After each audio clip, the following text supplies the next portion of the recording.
the thing that really hooked me is that when you're doing a Feldenkrais awareness through movement lesson, you are not doing much of anything. And that's what makes it feel like magic, because you go through a lesson, you're laying there for 45 minutes, and you get up and you feel completely different.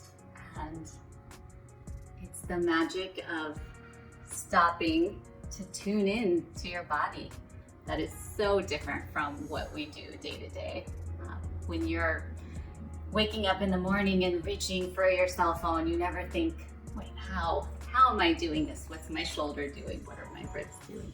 And when you stop to sense that in a new way, your nervous system and your brain, they also stop and say, wait, something new is going on here. We need to pay attention and listen. And that is fundamentally how this works. It teaches your nervous system a whole new way of organizing itself in a way that's deceptively simple. So what's the secret ingredient? The secret ingredient is your attention. Brain science tells us that what we do repeatedly, what we pay attention to, shapes our brain.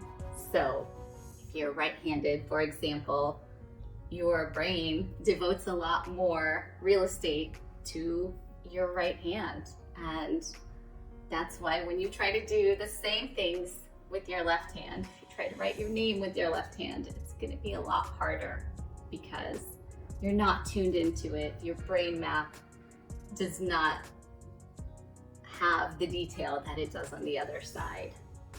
And by that same token, most of us don't feel the vertebrae of our spine with the same clarity that we feel our fingers. But the exciting thing is that when you make a practice of tuning in and paying attention to these parts of yourself that are so often ignored, you start to develop that awareness, that sensory, that memory, and that sensory awareness that then helps you to organize yourself in a completely different way. So my name is Anita, and I am now I'm doing a program to become a certified Feldenkrais practitioner. But I have found that whenever I talk to someone about Feldenkrais, almost nobody knows what it is. The people who do know that maybe their grandmother talks about it sometimes. And it's such a cool thing. It's such a helpful thing for everyone to be able to do.